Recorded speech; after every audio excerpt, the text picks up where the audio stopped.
Bom dia a todos e a todas. Agradeço a presença dos companheiros de trabalho nessa manhã. E vamos dar início ao nosso evento, mês de conscientização do autismo. Bom dia a todos e todas.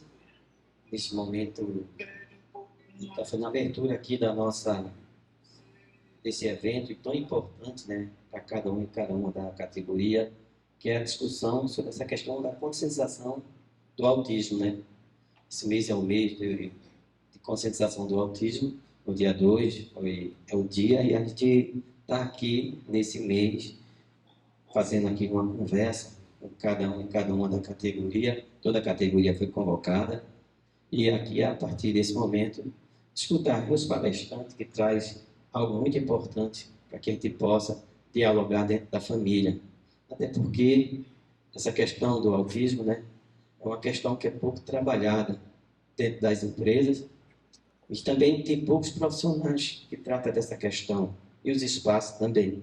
A gente precisa cuidar melhor das pessoas. Cuidar melhor das pessoas é cuidar dos nossos filhos, cuidar dos nossos netos, que às vezes têm autismo e a gente desconhece e não sabe nem como tratar dessa situação.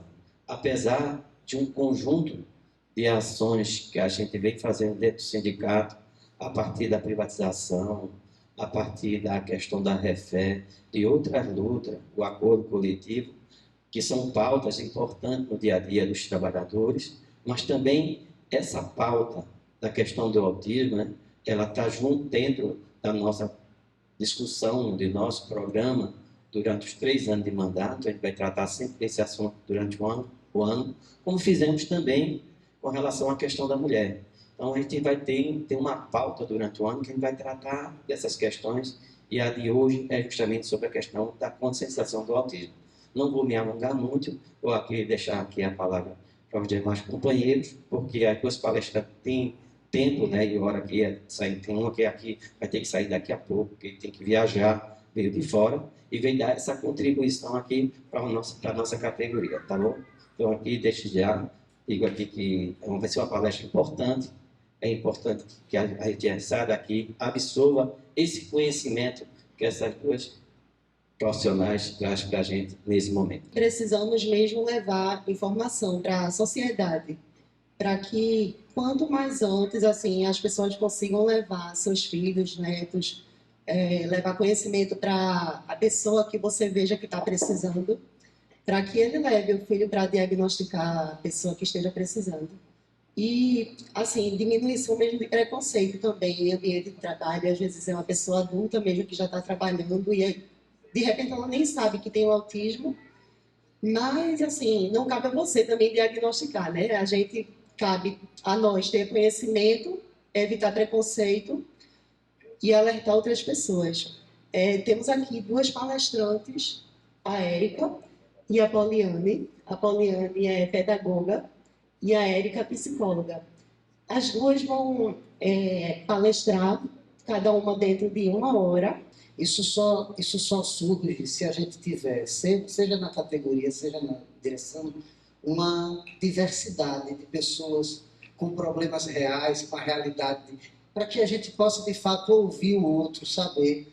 Repare que há poucos anos a gente vem falando sobre Novembro Azul, Outubro Rosa, muito mais recente ainda, tratar de um tema como esse. Quer dizer, cada vez mais a gente tem um sindicato que é desafiado a tratar de questões políticas, mas sociais também, do mundo real, do que a gente vive. E aí, para concluir, eu penso que existem 3 coisas que a gente precisa fazer. É sempre a linha político-jurídico e a linha social. O político-jurídico cabe a nós, da direção do sindicato, motivar. Ou seja, o que é que essa conversa toda gera politicamente para a gente? Nós estamos em momento de rodada, né, de acordo coletivo. O que é que esse tema tem a ver com a gente? Não é? Gláucia, que teve, sim, dificuldades para ter momento de folga do trabalho, mas para ter uma jornada tripla de cuidado com seu filho. Quer dizer, o que é que gera para a gente, política e juridicamente, esse tema? Agora, enquanto categoria, o que é que socialmente isso gera para a gente? Né? seja, independente de termos alguma situação, algum caso deste na família, como é que também no nosso campo de trabalho, nos nossos espaços, a gente atende toda uma população. Já passei por vários casos de bloqueio de mães no momento de estresse maior dos seus filhos, e eu não sabia lidar com isso. Então, socialmente, como é que uma categoria que atende a toda uma população pode começar a pensar nisso?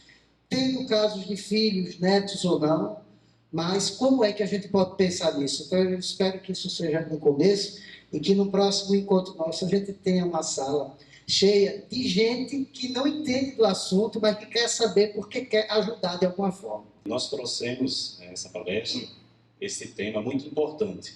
Eu queria frisar que no mês de abril, mês de conscientização do autismo, que possamos ser multiplicadores desse conhecimento, desmistificar algumas coisas, alguns pontos e quebrar principalmente o preconceito. Eu não vou entrar um pouquinho no assunto, porque nós temos 2 palestrantes de peso, e para dar continuidade. Sintam-se à vontade, se for alguma dúvida, que a palestra possa fluir, mas tenham a liberdade de perguntar, e que a gente possa ser, como eu disse, multiplicadores desse conhecimento. Desde já eu parabenizo a direção do sindicato por ter esse olhar sensível a esse tema. E a gente sabe que cada vez mais as empresas estão abrindo esse espaço, porque a gente sabe que tem funcionários que têm filhos com TEA, tem pessoas que estão sendo diagnosticadas agora, adultas, com TEA, porque quando começa a ter informação, quando começa a conhecer, opa, eu me encaixo ali, eu tenho essa característica, eu apresento isso. Então, a demanda realmente está muito alta.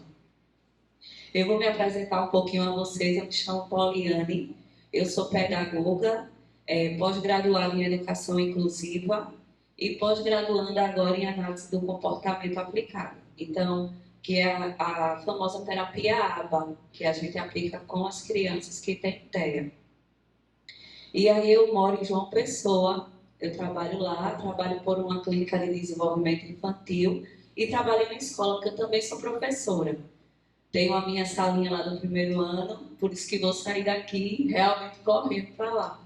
Mas aí, quando o Daniel entrou em contato para fazer esse convite, eu não pude negar, porque eu levanto literalmente essa bandeira, que eu defendo realmente que todos os segmentos, todos os órgãos têm que estar conscientes e informados sobre esse tema. Então, a gente vai começar para cá, né? Primeiro, eu queria, trazer para vocês o que é o autismo, certo? Nome técnico oficial, transtorno do espectro autista. O que é um transtorno? É algo que tira a gente, que causa dificuldade, que está ali, impedindo, entendeu? Pense assim, dentro do seu cérebro. É algo que está literalmente lhe dificultando a fazer algo, é um transtorno.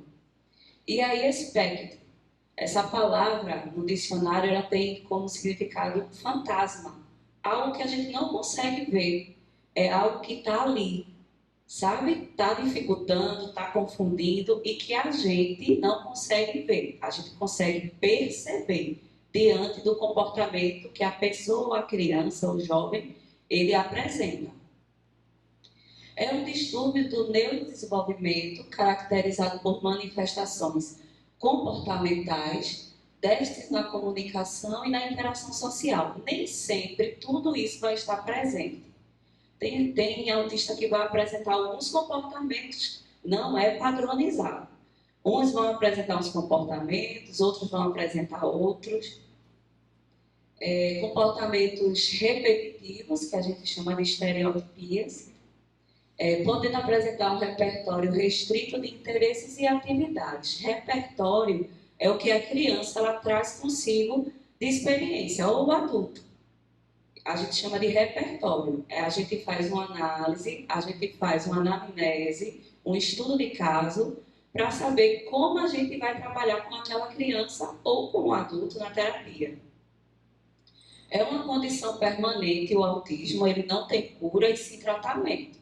Por isso que hoje existem diversas terapias, e a gente vai ver um pouquinho lá na frente. Eu trabalho com a terapia ABA, mas existem outras, que a gente vai ver lá. Mas aí, essas terapias a gente vai ver que vai ajudar a pessoa que tem o transtorno a ter qualidade de vida.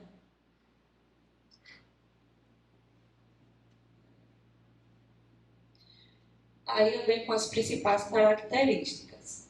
Atraso anormal na fala, mas nem sempre, lembrando, são as principais características. Nem sempre o autista ele vai apresentar todas essas características.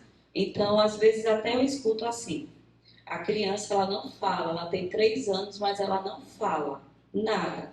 Eu acho que é autismo. Não, existem outras, tem que ser muito bem analisado. A gente tem a apraxia de fala, que é na parte motora da criança. Então, a criança vai ter dificuldade em falar. Não necessariamente a criança não fala, ela é autista. Não é assim. Tem que vir atrelada a outras características. Então, atraso anormal na fala, ecolalia, repetição da fala. Aí, que repetição é essa? É uma fala não funcional. A criança escuta uma frase em casa. Ela está lá no ambiente e ela solta aquela fala sem ter funcionalidade. Então, ela escutou em casa a mãe dizendo, ai, que dor de cabeça. Então, ela está ali no ambiente, vou colocar o ambiente escolar, que é onde eu tenho mais experiência. Então, ela está ali no ambiente escolar. A professora está fazendo outro tipo de atividade. Do nada, ela surge com essa fala, ai, que dor de cabeça. Mas a gente sabe que ela não está com dor de cabeça. É porque é uma ecolalia, é uma repetição da fala. Dificuldade em participar de atividades e brincadeiras em grupo. Ou seja, a parte social dela é comprometida. Às vezes, tem atividade que requer que, geralmente, a criança, que é onde eu tenho mais experiência com a primeira infância, né? E aí, a criança, ela não precisa um adulto. Quando ela chega num ambiente que ela não conhece outras crianças, mas naturalmente ela vai se encaixar na brincadeira, vai ter alguém que ela vai começar a conversar. A criança ela já tem esse domínio de fazer novas amizades, mas a criança que tem TEA, aí já entra um pouco de dificuldade, ela vai procurar se isolar, às vezes com um tablet, um celular, ou às vezes com alguma coisa que ele gosta muito, que a gente chama do hiperfoco, também está dentro do hiperfoco da criança. Então, isso é uma das dificuldades. Dificuldade em interpretar expressões faciais e gestos. No momento, eu aceitei um desafio que eu estou acompanhando uma adolescente de 14 anos, que ela tem TEA. E aí, até então, eu só acompanhava crianças, né? Até 10 anos de idade, no máximo.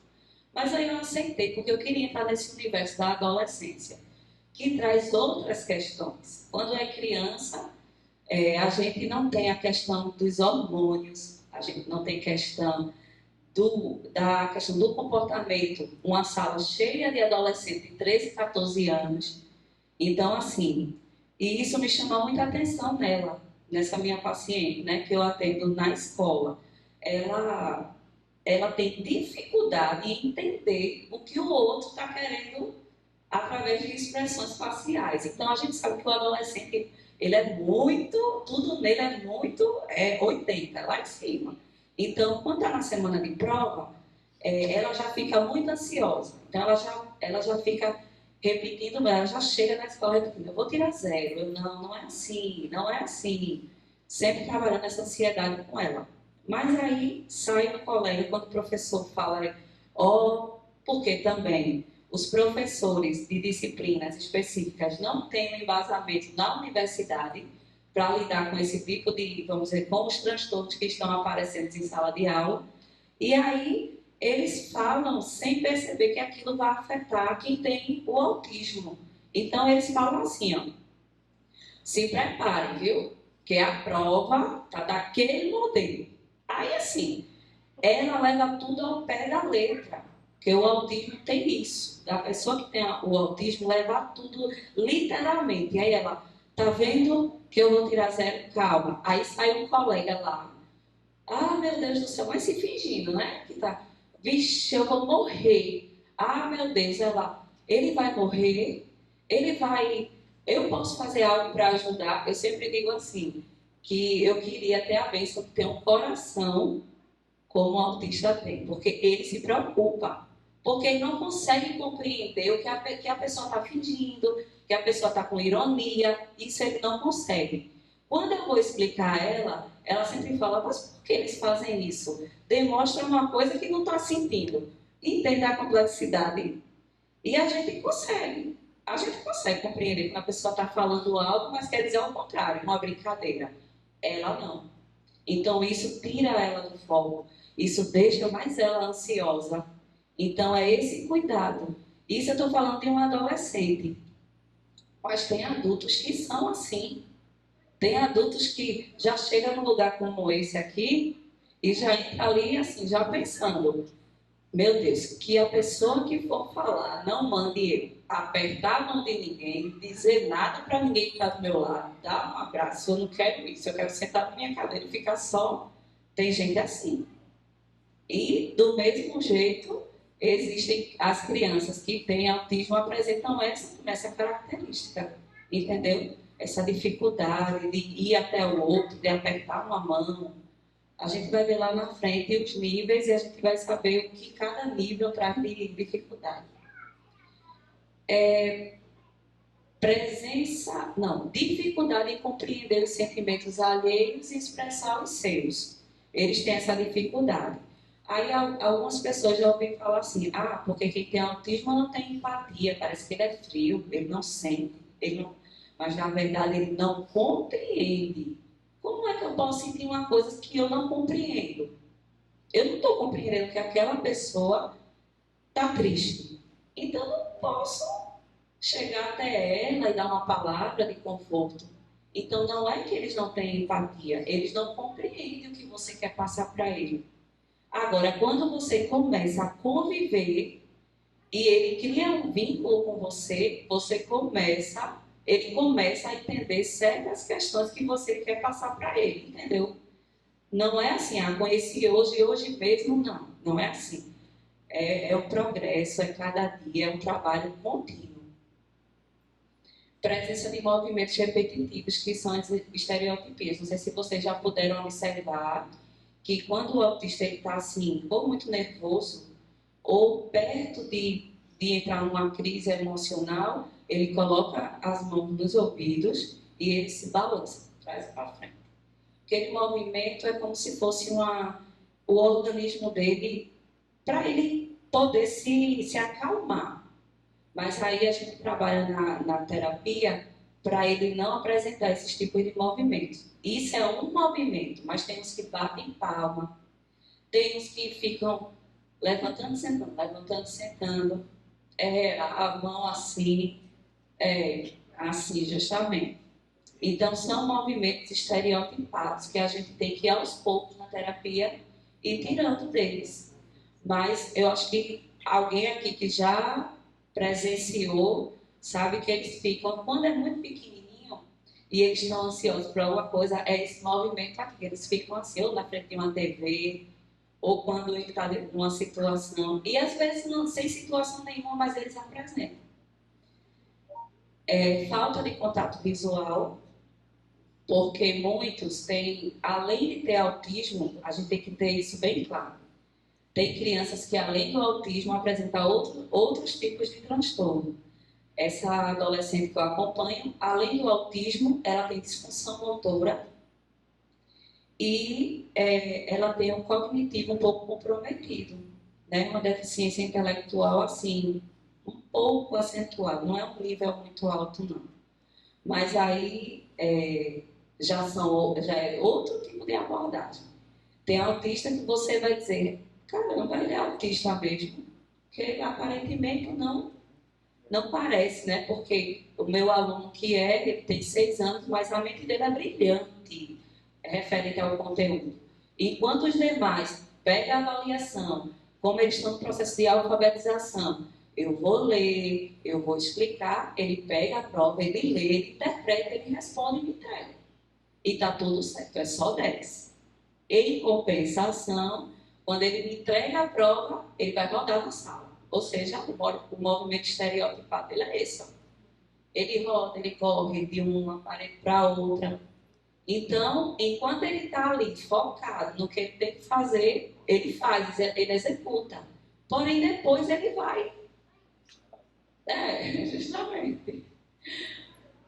Mudança de rotina e exposições a ambientes diferentes e barulhentos podem causar perturbações. Não sei se vocês já viram alguma autista com abafador andando no shopping.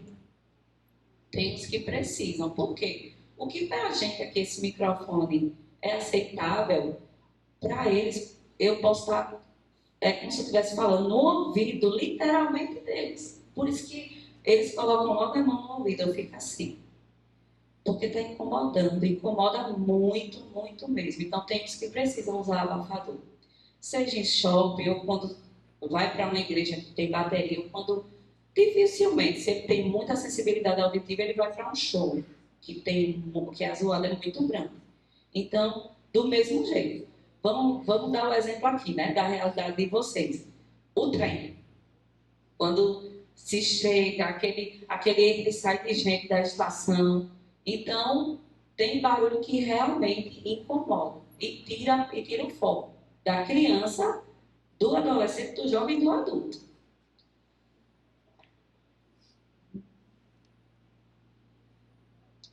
Aí eu apresento os níveis de autismo.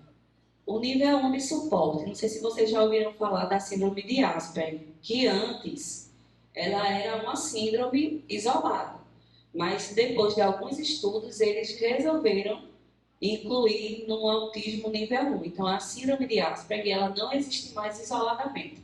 Quem tem essa síndrome agora é um autista nível 1 de suporte, que a gente chama. Não sei se aqui vocês já assistiram o Bom Doutor, The Good Doctor. Ele é um autista nível 1 de suporte. Quem já assistiu a série, ele é um cirurgião brilhante. Porém, se uma luz da sala de cirurgia não está do jeito que ele é acostumado que esteja, ele já tira ele do foco. Ele não acerta mais fazer nada.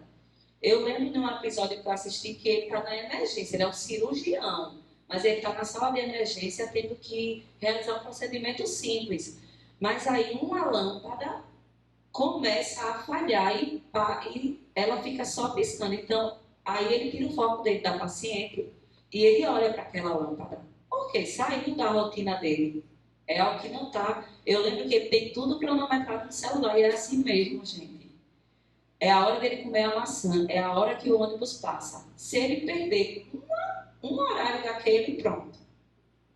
Quantos adultos não são assim? Que tem que ser realmente do jeito como ele está acostumado durante o dia.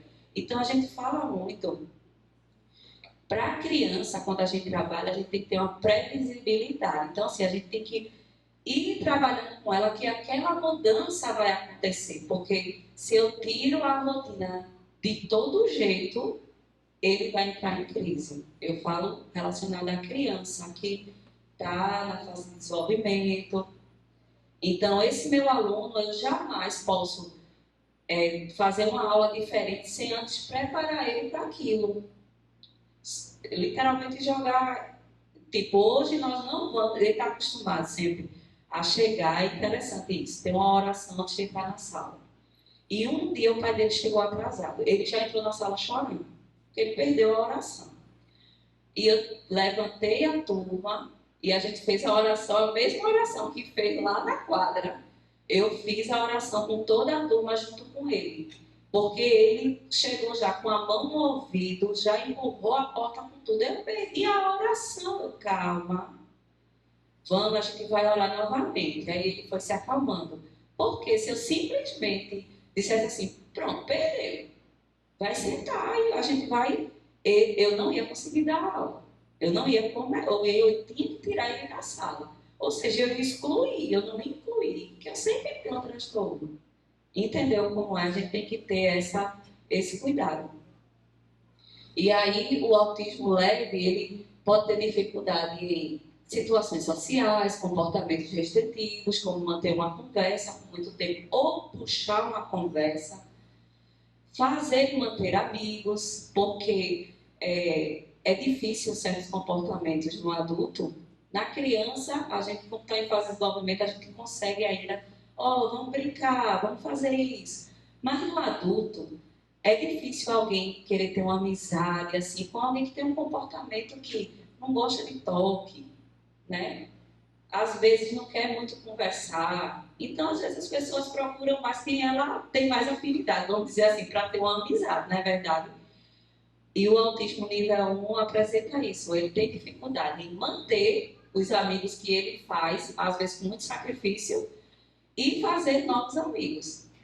Eles podem ser capazes de se comunicarem verbalmente e de ter alguns relacionamentos. Essa parte de comunicação verbal é assim. A gente, quando fala assim, não sei se vocês já ouviram falar, é um autista não verbal. Esse não verbal não quer dizer que ele não se comunica em hipótese nenhuma. O verbal não quer dizer que é aquele que fala. O verbal, às vezes, ele pode não falar, mas ele se comunica, que a gente consegue compreender o que ele está querendo dizer. A gente tem o PECs, que são em formas de cards, né? A gente tem as figuras, e ali pelo PECs ele consegue dizer se ele quer beber água, se ele quer ir ao banheiro. Lógico, a gente trabalhando isso na terapia, e os pais trabalhando em casa também.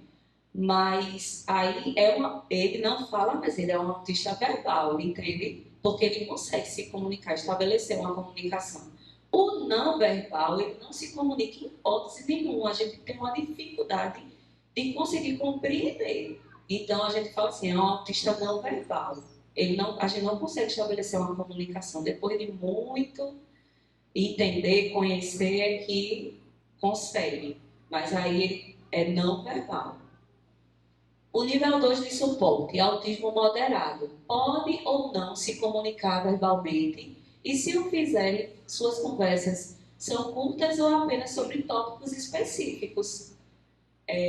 Tem adultos que, quando começam a conversar, ele ou só conversa sobre um determinado tema, ele não consegue ir para outras conversas assim aleatórias, ou ele começa com uma coisa, mas ele sempre termina naquele tipo de conversa. Sobre trabalho, tem gente que tem um hiperfoco muito grande no que faz. Meu pai mesmo, eu digo, pai, se eu tenho um hiperfoco, ele é contador e ele tem um hiperfoco naquilo. Se a gente sentar para conversar com ele sobre contabilidade, ele vai longe. Agora, se sentar para conversar sobre outro assunto que ele não se interessa, ele parece que desliga. Eu digo, o senhor desliga. E eu não. A gente não consegue. Mas aí ele já diga, eu já acho que isso não é autismo, só tem TDAH, que é um teste de atenção extremamente. Aí ele, será? Olha, eu com certeza, do mesmo jeito que existe criança, existe adulto, não se engane não. Agora, lógico, os adultos de hoje não tinham o diagnóstico preciso que as crianças de hoje têm. Então são adultos que cresceram, se formaram, estão trabalhando, mas não sabem. Entendeu? A gente só sabe quando vai tendo realmente o conhecimento. O nível 3 de suporte é o autismo severo. E aí eles apresentam dificuldade significativa na comunicação e nas habilidades sociais, que atrapalham o seu funcionamento independente das atividades cotidianas. Ou seja, ele precisa muito de suporte. Porque é desgastante para quem tem o transtorno e é desgastante para os pais. Porque eu estava conversando até com o Daniel, o desgaste emocional que os pais enfrentam, porque muitas vezes se anulam para viver a vida do filho também, que precisa desse suporte tão alto. Tem crianças que não mastigam nada, crianças de 10 anos, 11 anos, que têm a sensibilidade no paladar alta, eles não mastigam nada, tudo é triturado no liquidificador e dado de colher na boca. Porque eles não conseguem mastigar de tanta sensibilidade que eles têm. E quem é que tem que dar esse suporte? A clínica oferece, a terapia, mas quem está o dia a dia com eles? São os pais. ou os responsáveis, porque em muitos casos, eu acho que desde que eu comecei a atender, o nível de separação, quando tem o diagnóstico do seu filho com o autismo é alto, o casal não consegue se sustentar no relacionamento. A maioria das mães que chegam lá são divorciadas ou dos pais também. Tem muito pai que chega lá sozinho na terapia. E é ele mesmo. E a mãe também é ela e ela mesma. Porque às vezes quando acontece o divórcio, que cada um vai para um lado, uma parte meio que quer fugir da realidade. A gente sente isso. O trabalho é grande. E, assim, dependendo do nível, como esse nível 3, o desgaste emocional, que ela vai poder falar com mais propriedade sobre isso. Às vezes, aquele pai, a gente vê que ele precisa de um suporte psicológico, porque ele está tão abalado, ele tá cansado de chegar nos lugares e ver que o filho dele, o comportamento do filho dele não é compreendido, que no ambiente de trabalho ele não é compreendido, a luta dele não é compreendida porque quem está na empresa desconhece, é falta de informação. Então, esse nível 3 é que chama mais atenção, não que o nível 2 e o nível 1 não precisa, mas o nível 3 é um nível severo, já está dizendo severo, precisa de muito suporte no dia a dia. Atrapalha o seu funcionamento independente nas atividades cotidianas, apesar dessa fase existirem indivíduos com TEA que se comunicam verbalmente, tá? E a grande maioria não falam ou não usam muitas palavras para se comunicar. Podem ser excessivamente ou pouco sensíveis a determinados estímulos sensoriais e apresentam comportamentos restritivos e repetitivos, como balanço e ecolalia. Aquela repetição de fala, o balanço das mãos, o balanço do corpo. Então, realmente, é um nível bem, bem alto. E aí eu venho para os dados estatísticos, né? Aqui no Brasil, ano passado, o IBGE colocou no censo, né? Para fazer um levantamento das crianças que têm, a família que tem uma criança com autismo. Só que esse resultado ainda não saiu oficialmente. Só vai sair, a gente espera esse ano, porque é uma coisa nova, eles estão tendo todo o cuidado, porque realmente o laudo, a gente sabe que um laudo não é da noite para o dia. A gente vai ver que nos Estados Unidos eles estão fazendo o resultado que eles têm a cada 2 anos, eles têm muito cuidado quanto a isso.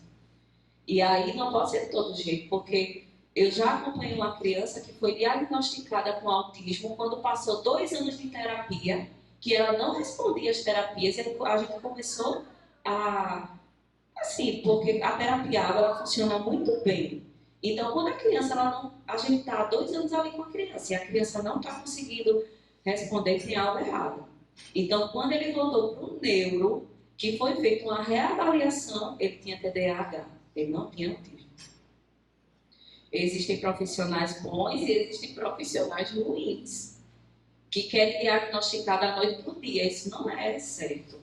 O neuro, para ele poder fechar um diagnóstico e realmente emitir um laudo, ele tem que acompanhar a criança, observar a criança em todas as esferas, em casa, na escola, na clínica. Ele tem que ver como a criança se comporta, literalmente em todos os âmbitos, e não só pelo que a mãe fala, só por um relatório escolar, ele chegar lá e, não, seu filho tem autismo. Sim.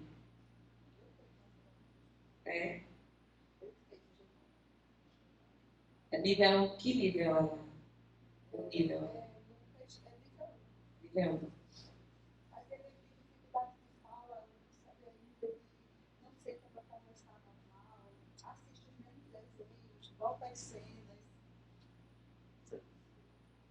Porque existe o hiperfoco, né? E a criança só foca. Ela tem quantos anos? 14, adolescente. Né?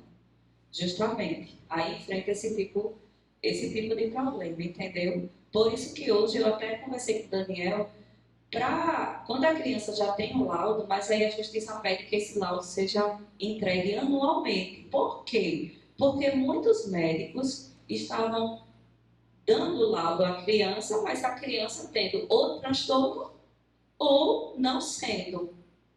Então, a gente tem que ter esse cuidado também, na hora que vai levar um neuro, ter uma avaliação completa junto com o psicólogo, ter uma equipe que tenha um olhar e não, assim, da noite para o dia, dizer que a criança tem. E aí a gente enfrenta esse tipo de problema que eu enfrentei, porque a abordagem com a criança com TDAH é outra totalmente diferente. Entendeu? O autismo é uma coisa, o TDAH é outra. Apesar de ter características, às vezes, que batem, que elas se chocam assim no sentido de dizer, opa, ele tem isso, ele tem isso. Aí tem autista que tem hiperatividade bem elevada, mas ele é autista. Mas aí a criança que tem o TDAH já é diferente. É um déficit de atenção, com hiperatividade, já é outro tipo de intervenção que a gente tem que fazer. E aí a principal referência que a gente tem mundial é a dos Estados Unidos, é o CDC, que é o Centro de Controle de Prevenção e Doença. E aí a atualização bienal do CDC foi essa pesquisa de 2018, né? Eles publicaram em 2021. Foi a cada 44 crianças no mundo, uma tem autismo. Mas aí, esse resultado atual foi da pesquisa em 2020, o que eu vou mostrar a vocês agora. Porque antigamente eles faziam de 4 em 4 anos. Quando eles começaram a perceber a evolução e o número começando a diminuir no sentido de dizer, a cada tantas crianças, uma vai ter autismo. Você vai ver aqui que, nessa planilhazinha, que é da revista Autismo, que isso é a prevalência do autismo. E observe que a quantidade de diagnósticos em crianças, eles só estudam de 8 anos de idade para cima. Por quê? Porque eles acreditam que com 8 anos de idade, a criança já tem um diagnóstico totalmente fechado, entendeu? Mas eles já estão vendo a possibilidade de diminuir essa idade para 3 anos de idade. E aí, esse número aqui, ó, de 36 a cada 36 crianças, que é um estudo de 2020 até mais ou menos 2021, 2022, que eles fecham realmente para publicar o resultado de 2023. Então, ó, 36, a cada 36 crianças, uma vai ter autismo. Mas se ele baixar essa idade, esse número diminui. Porque a gente já tem crianças com 3, 2 anos com diagnóstico fechado. E que já fazem terapia. Já estão na clínica fazendo terapia. Só não é aconselhável fechar o diagnóstico abaixo de 2 anos. Porque a gente entende que a criança, até 2 anos, a gente tem que oportunizar a criança a mostrar o desenvolvimento dela. A gente não pode dizer que, meu filho fez 2 anos, mas não fala. Acende um sinal de alerta, acende, mas também não é porque tem criança que realmente vai ter uma dificuldade, como eu disse, vai apressar uma apraxia de fala, vai ter uma dificuldade para falar, mas não é autismo, então vamos esperar um pouquinho, entendeu? Vamos observar agora, ele faz 3 anos, ele não fala ou fala palavras salteadas, não formula uma frase, opa, assinou um sinal de alerta, sinal vermelhinho já acende. Se a mãe vê lá que a gente recebe, né, o calendário lá vacinal, geralmente os postos, né, eles discriminam lá, de tanto a tantos meses tem que apresentar essa habilidade, de 1 a 2 anos essa habilidade. Aquilo ali é o norte, aquilo ali foi um estudo que fizeram, a criança tem que apresentar, é um padrão, sério. Tem crianças que vão realmente seguir direitinho, não, vai apresentar dificuldade. Mas não tem autismo, não tem TDAH, não tem. É uma dificuldade momentânea, que ela vai conseguir adquirir habilidade depois. Mas aí ela passou e não conseguiu e está mostrando outros tipos de comportamento, não espera. Leva, não fala, leva numa fono. Não espera, vai falar, porque meu filho mais velho só falou com quase 4 anos. Gente, cada criança é cada criança, não vamos atrelar, né? O desenvolvimento de um é o desenvolvimento da outra criança. São irmãos, mas são diferentes. Então, é um dado assim. Oi?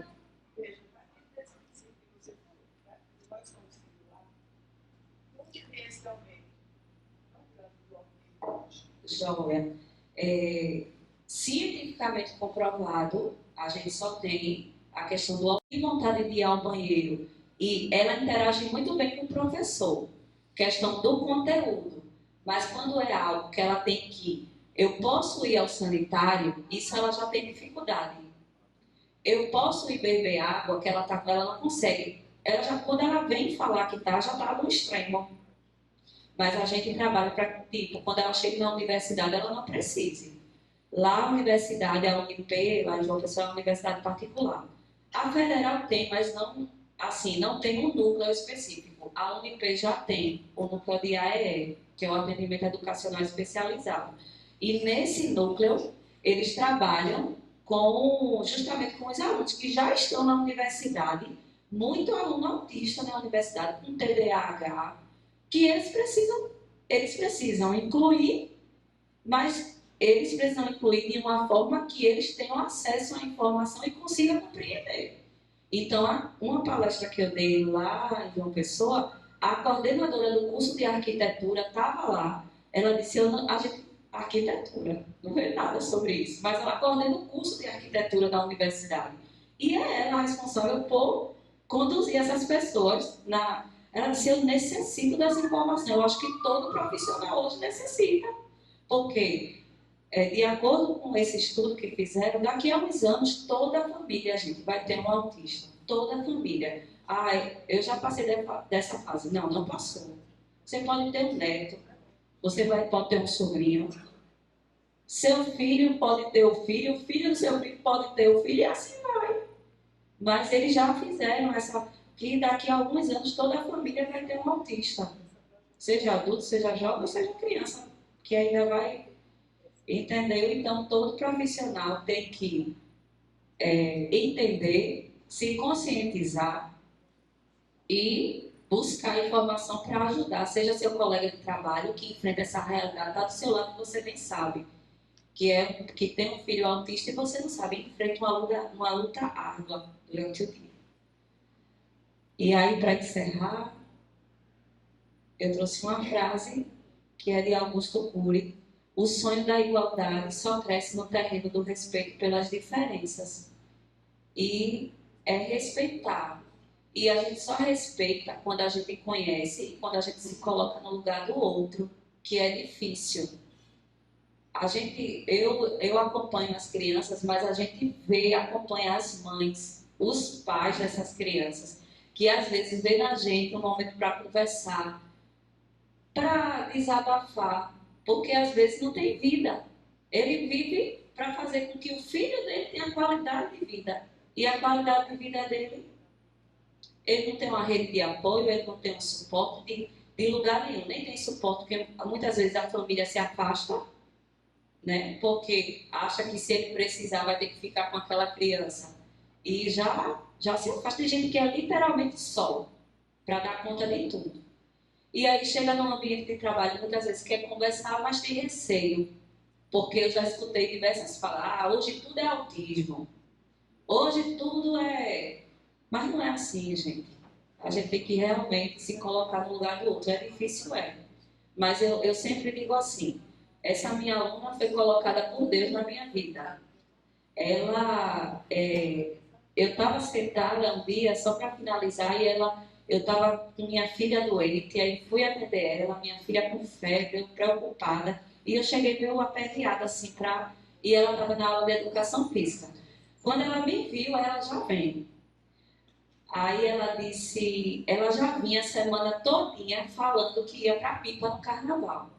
Eu vou para Pipa, tia Paula, eu vou para Pipa no carnaval. E aí quando chegou no dia, acho que era na quinta-feira, que já era sexta-feira para ser o carnaval, ela chegou e disse, tia Paula, eu não vou mais para Pipa, minha mãe vai precisar trabalhar. Eu disse, é assim mesmo, mulher, a vida é assim. A gente planeja, a gente cria expectativa a mais. Aí ela disse, mas eu brinco com a brincadeira do contente. Aí aquilo eu disse, que brincadeira é essa? Me ensina aí que eu quero aprender. Aí ela, é assim, quando algo de ruim acontece na nossa, assim mesmo ela me falou. Eu chego a me emocionei, quero me emocionar quando eu falo isso. Porque é um privilégio conviver com pessoas que têm um coração tão puro que a gente não tem. eles não conseguem ter maldade que a gente tem. Eu digo isso, é uma bênção, isso é um privilégio. A gente batalha para ter um coração assim, eles já têm. E aí, ela disse, a gente brinca a brincadeira do contente. É assim, quando acontece algo de ruim na nossa vida, a gente vê pelo lado positivo. Aí eu disse, joia, realmente, vamos ver pelo lado positivo. Aquilo naquela hora me confortou. Gente, uma pessoa que luta, porque ela luta, ela tem disfunção motora, os pés delas, o pé dela fica assim, ela parece uma escada. Ela, para subir uma calça, ela não tem força. E ela é sorridente. Quando ela me vê, parece que ela me vê todos os dias. Mas cada dia parece que ela nunca me viu. E isso é raro demais.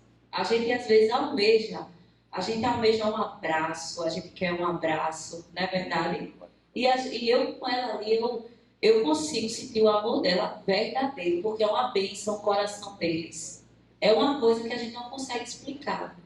Então, eu sempre digo nas minhas palestras, não é que ele não tem empatia, ele não consegue compreender. Mas quando ele me compreende, gente, é extraordinário a convivência. Eu não troco minha convivência com eles por nada. Porque eu aprendo demais, eu aprendo a ser uma pessoa melhor. Que eu preciso muito, nós precisamos. Então, se você tiver a oportunidade de, até com o seu colega de trabalho que tem um filho, que eu sei que aqui existem pais que têm filhos autistas, como a Glaucia já falou que o dela, chegue, converse, queira conhecer, queira chegar perto, porque muitas vezes a mãe está naquela luta diária. Uma conversa, como é que vai, como é que tá, um abraço, isso muda tudo e é extraordinário. E eu deixo para vocês aqui meus contatos, né? De coração, eu estou à disposição para ajudar no que for preciso. Eu disse a Daniel que pode contar comigo, quem quiser lá, essa página. Eu mostro um pouquinho lá, né, dos tipos de intervenções, do que eu faço como professora, porque eu sou professora, meu sangue é professora. Sou professora nata, não largo minhas joias raras, que eu vou dar aula daqui a pouco. Mas é uma coisa extraordinária. Trabalhar com criança é uma coisa extraordinária. E agora, vivenciando esse novo desafio na minha vida, que é com adolescente, é mais ainda, que é um mundo diferente. Então, eu agradeço a cada um, a direção do sindicato, por essa oportunidade. E tá aí, quem quiser pode me adicionar, pode falar lá comigo que a gente conversa. Obrigada.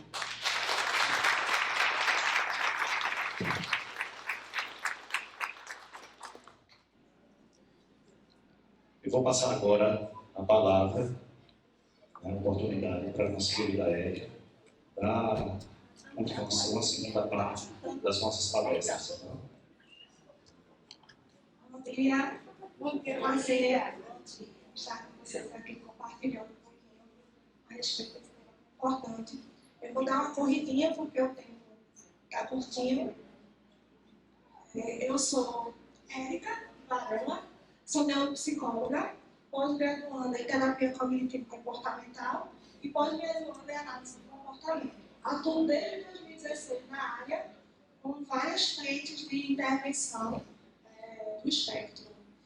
Eu queria falar um pouquinho de como lidar com o diagnóstico do TEA.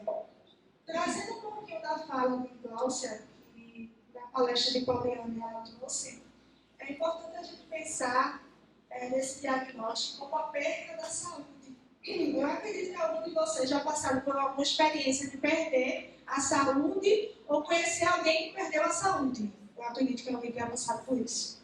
E quem passou por isso deve lembrar a angústia que é. Né? Um dia a pessoa está muito bem aqui do seu lado, saudável, né? Vivendo o mundo, vivendo a vida, e de repente está com medo de um adoecimento e paralisa, toma conta. Paralisa a família, paralisa o sujeito, portador daquele adoecimento. A mesma coisa é com o espectro. Quando a família recebe o diagnóstico de autismo, ela paralisa. E agora? O que é que eu vou fazer? O que é que faz agora? Eu estou com laudo, mas eu vou para onde? Qual é a minha clínica? Aquela clínica ali, o povo fala mal. Não quero ela não. Eu vou para aquela outra, mas aquela está com fila de espera. Mas eu tenho que correr para desenvolver meu filho, meu neto, meu sobrinho. E aí? Tempo é ouro para o autismo.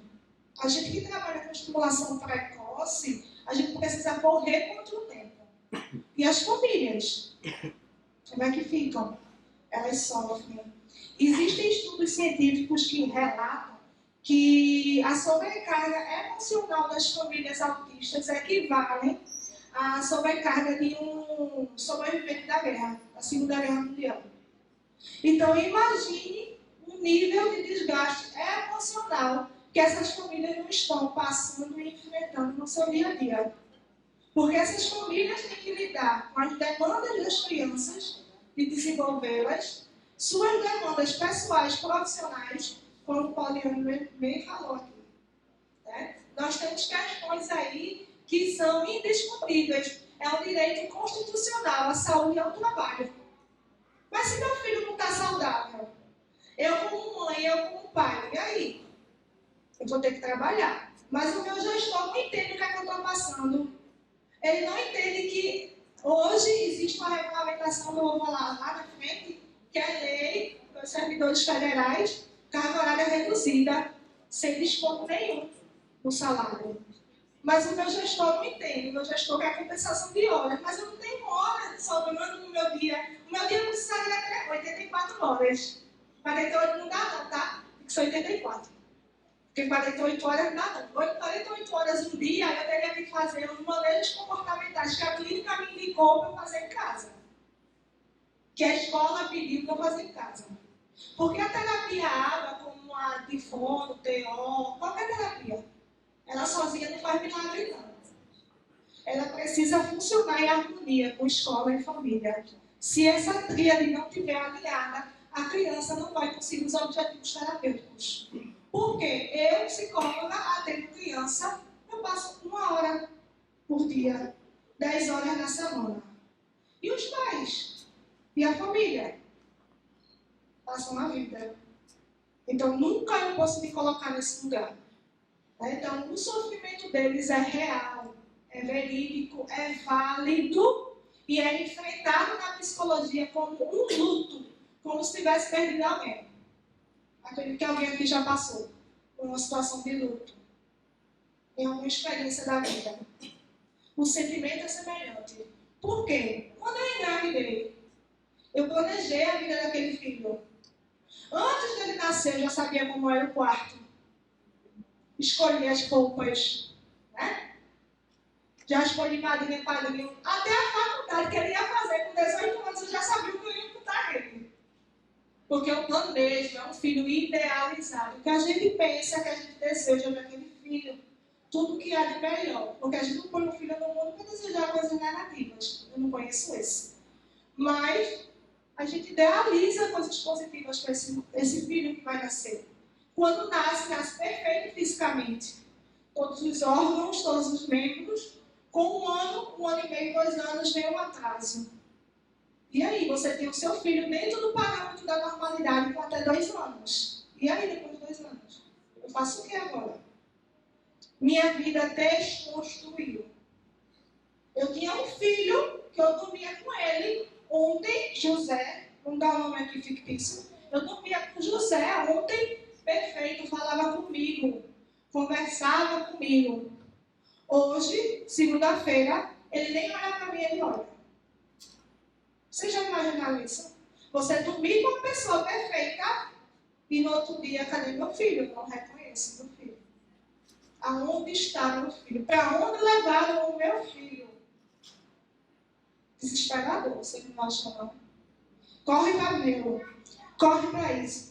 Vai no Google, porque hoje o Google é médico, né? Aí vai no Google, vai no Wikipedia, sai pesquisando, consegue o laudo. Depois de muito penar, conseguiu o laudo. A realidade de Recife não está diferente da realidade de uma pessoa, não. Que pode isso. Neuro, plano de saúde, 1 em 1 milhão.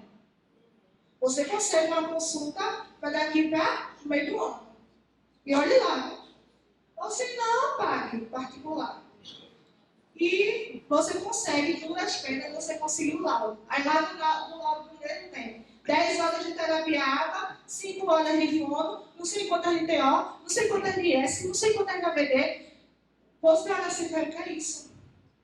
Para onde eu vou? Ninguém me disse como guardar isso, não. Eu tenho que ir para onde? Eu tenho que pedir liminar na justiça? O plano de saúde paga? Eu não tenho dinheiro? Quanto é? Como é que faz? São várias interrogações. E isso você ainda está carregando o peso de não reconhecer o seu filho. De você dar outro sentido para ele. Ele não olha mais para você.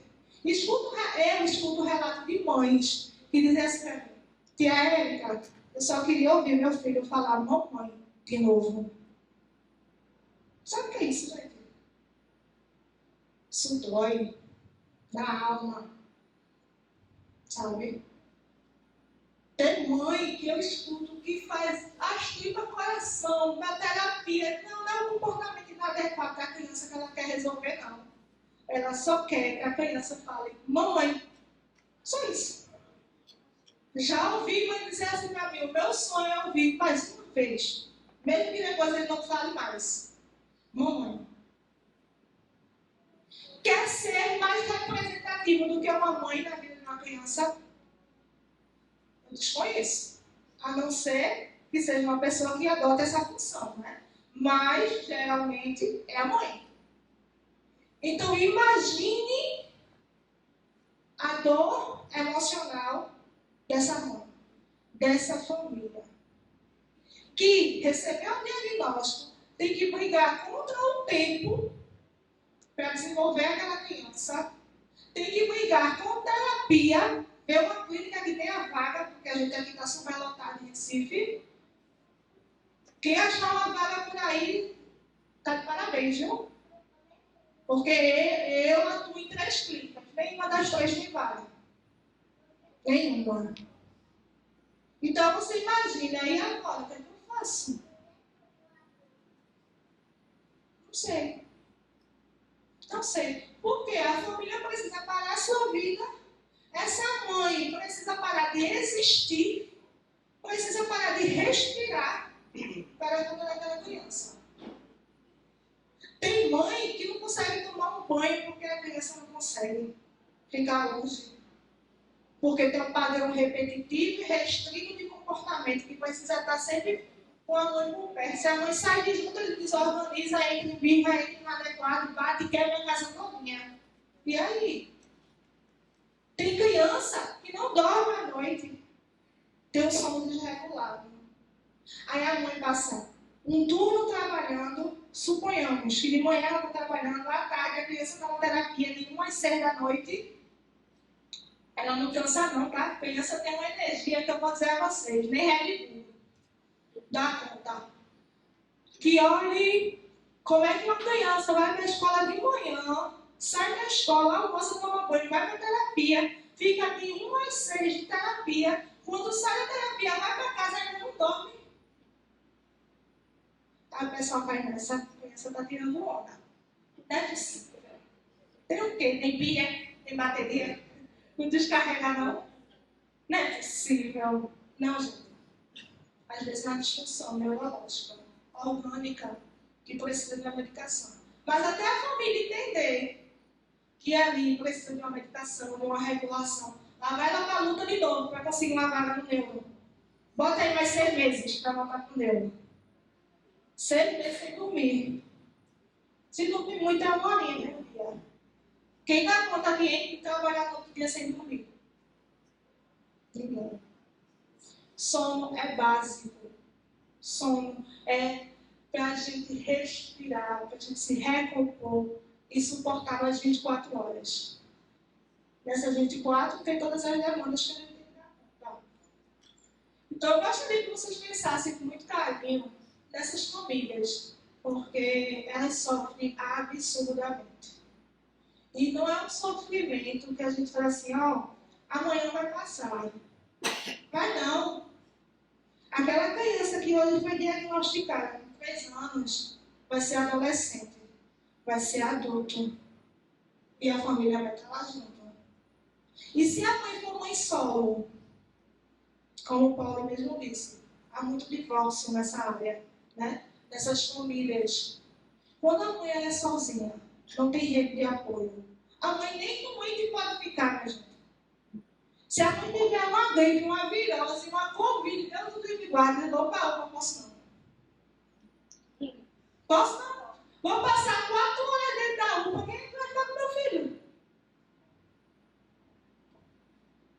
Ah, é fácil, vou deixar ela na terapia, que é a terapia de 1 às 6.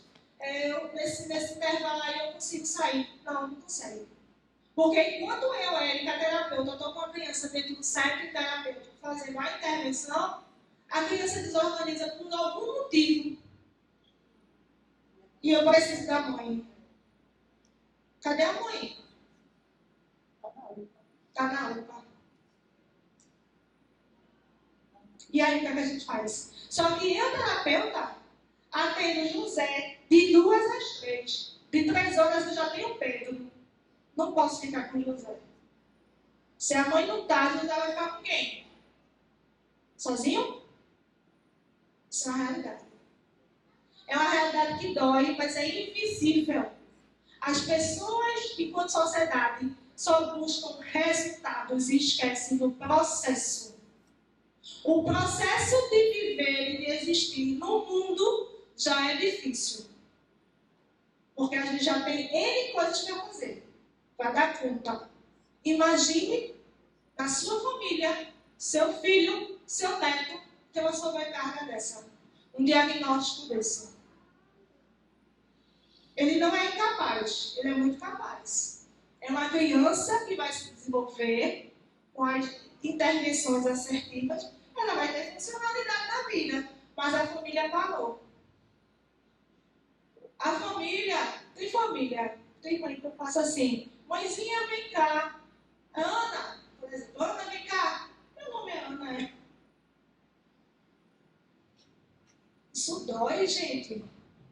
A pessoa despersonalizar, perder características pessoais, que a gente chama na psicologia. Isso é um adoecimento, é emocional. A pessoa não sabe quem ela é, não sabe para onde ela vai, não sabe o que ela está fazendo, não sabe nada. Só sabe que ela está ali, existindo, sobrevivendo, não pergunte como. Se perguntar assim, Ana, como é que tu tá? Não sei não, estão me levando. Para onde eu vou, eu também sei não. Mas eu estou aqui. Então isso dói, gente. Dói muito. Você perder sua vida por incompreensão, muitas vezes, dos outros. Porque muitas vezes a outra pessoa não entende que você está com a sobrecarga.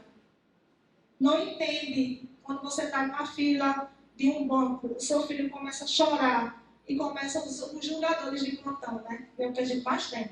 É gente que julga roupa, sapato, cabelo. Imagina o comportamento do filho. Ah, se fosse meu filho não fazia isso. Né? Levanta a mão que nunca fez isso. Eu já fiz. Eu sou mãe. Eu já fiz. Mas eu fazia, antes de estar imersa no autismo. Porque o autismo me ensinou que são as singularidades que edificam o ser humano. É a diferença de eu me engrandeço. E são os desafios que eu aprendo. Então, todo dia é um desafio. Eu posso ter 200 milhões de pós-graduação. Mas vai vir uma criança que vai dizer, ó, que aí que eu estou te testando. Quer saber se tu sabe mesmo? E aí vem o meu lado humano. Que esse aí ninguém vai poder tomar posse. Que é aquele olhar acolhedor que eu disse. Acolha. Se não sabe o que fazer com a criança, acolhe. Ah, mas eu vou reforçar aquele comportamento de choro. Acolhe.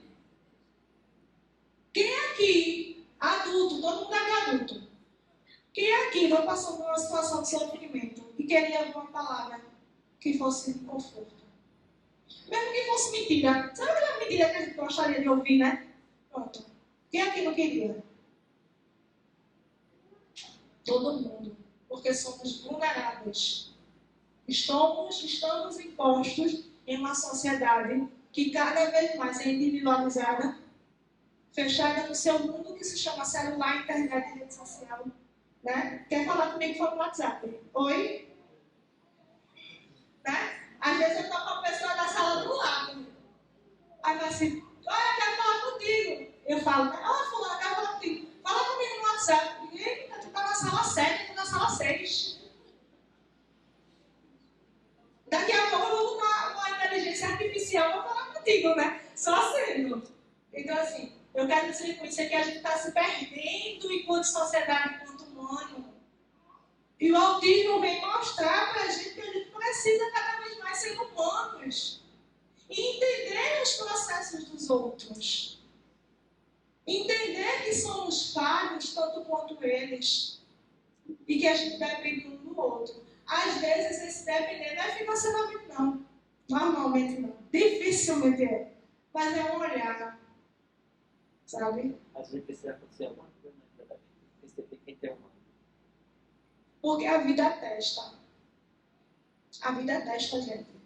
Eu acredito que todo mundo aqui pensa assim, é cada eita atrás de eita.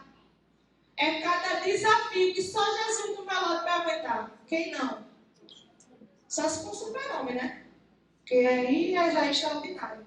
Mas eu acredito que todo mundo aqui tem aquele calo no pé e fala assim, ô Jesus, me ajude, porque isso está difícil. Para mostrar que a gente é humano, que a gente é falho. E que da mesma medida que a gente é falho, a gente é grande. A gente é grande quando a gente olha para o outro e entende o que o outro está passando. A gente é grande quando a gente pode compartilhar afeto. Afeto não é a gente amar outra pessoa. E a gente tem gente que a gente faz assim, não gosta de celular, né? Detesto ela. Normal, gente. Isso é super normal. Faz parte da consistência, da existência humana, a gente rejeitar algumas coisas. É até natural, é benéfico para a nossa saúde mental. Mas, por que eu não gosto dela? Eu vou botar uma pedra para ela cair? Se tiver uma pedra no caminho e ela não estiver vendo, eu não gosto dela, eu vou deixar ela cair? Isso é afeto. É cuidado. Cuidar do outro é amar o outro. Quando Jesus diz assim na sua máxima, amai os outros como a si mesmo, ele está dizendo isso. Vamos cuidar do outro. Cuidar sem olhar julgador. Porque a gente não sabe o que o outro está passando, a gente não sabe como é a realidade daquele outro, a gente não sabe se aquele outro tem um prato de comida para comer. Quem somos nós para julgar? E dando continuidade aqui, Paulo falou uma coisa muito interessante, a questão do diagnóstico. Cada vez mais esse diagnóstico está tardio. Tá, por quê? Simples. Antigamente, alguns anos atrás, não sei se vocês já ouviram falar, Hospital Colônia, Hospital Psiquiátrico Colônia, em Barbacena, Minas Gerais. O Holocausto Brasileiro. Foi uma das maiores catástrofes que nós tivemos aqui na saúde mental no Brasil. A partir desse holocausto, foi instituído a Revolução Manicomial, onde muitas diretrizes, protocolos foram alterados. Mas só para vocês terem noção, muitos anos atrás, quem era prostituta? Quem era dependente químico? Quem era mendigo? Quem era autista e não tinha um diagnóstico, obviamente, mas tem aquele padrão de comportamento diferente da sociedade, eram colocados nesse hospital Colônia, nesse manicômio. Nesse manicômio eram os excluídos da sociedade que iam para lá. E nesse manicômio, para vocês terem noção, o alimento deles era fezes e a bebida era urina. Daí vocês têm. O resto, né? Então, já existia autismo há muitos anos atrás. Só que eles eram chamados de mongoloides, né? Doentes, doidos, enfim, qualquer estereótipo aí.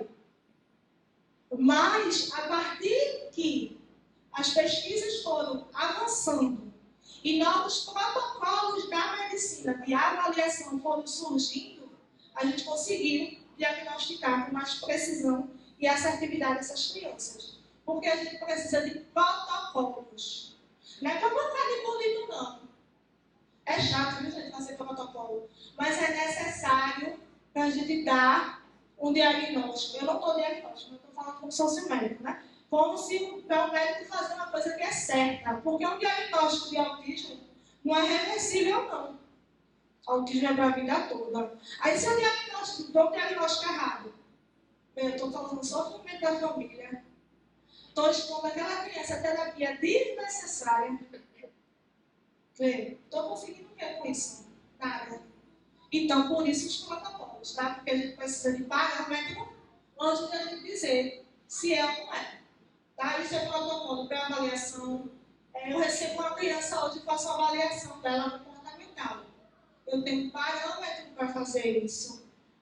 Comprovado cientificamente. Eu tenho inúmeros protocolos que eu posso avaliar inúmeras habilidades daquela criança.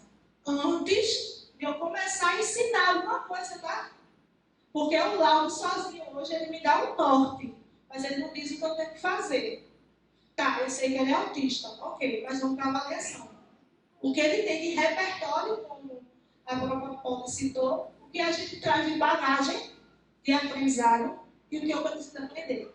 Então, a gente precisa mapear para entender como é o funcionamento dessa criança e, ao mesmo tempo, auxiliar as famílias.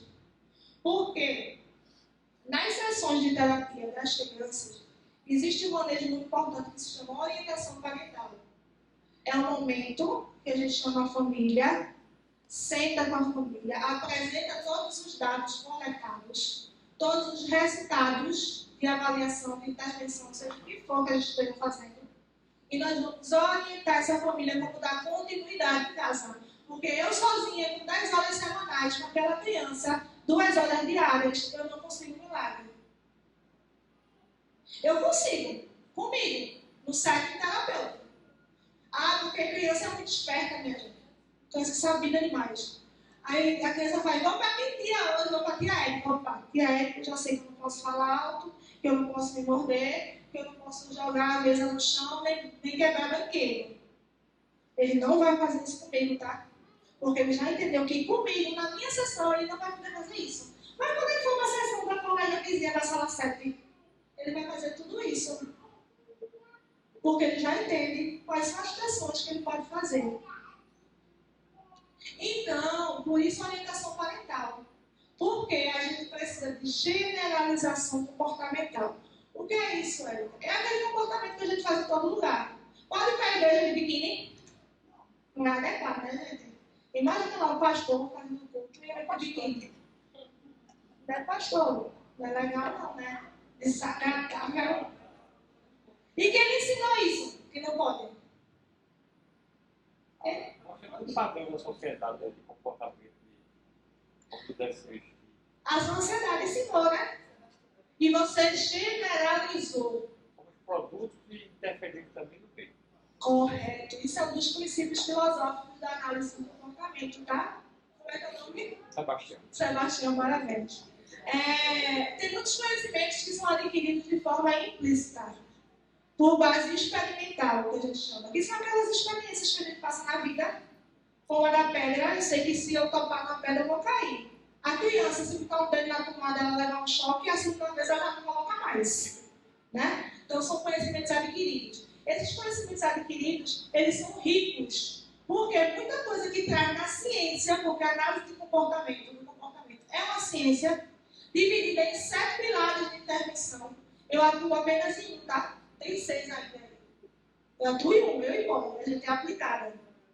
Tem vários outros. Mas, muito do que o Sr. Sebastião disse, está lá na filosofia base da análise do comportamento. São os sujeitos inseridos no ambiente que impactamos o meio e somos impactados por ele. Como assim somos impactados por ele? E pode estar na igreja de biquíni. Aí, impactando o meio e o meio impactando. Entende? Então, quando eu assumo esse comportamento de que eu não posso entrar em igreja de biquíni, nenhuma igreja, eu generalizei. Que significa que aquele comportamento de que não pode entrar de biquíni, de roupa de banho, de bermuda, de blusa decotada na igreja, é em todas as igrejas. Eu posso rir no velório? Cai mal, né? Imagina, tá a família tudo chorando e eu lá rindo pelo TikTok. Olha? Pior que tem pessoas que têm essa especificação. Mas há uma diferença. Há uma diferença, porque quando há uma reação emocional, a pessoa fica constrangida. Ela está rindo, mas ela está tentando se esconder, porque eu estou constrangida, porque eu sei que aqui não é um ambiente de fazer isso, mas eu não consigo controlar porque é emocional e eu estou ansiosa. Eu peço desculpa, mas sem querer. Você vê o constrangimento.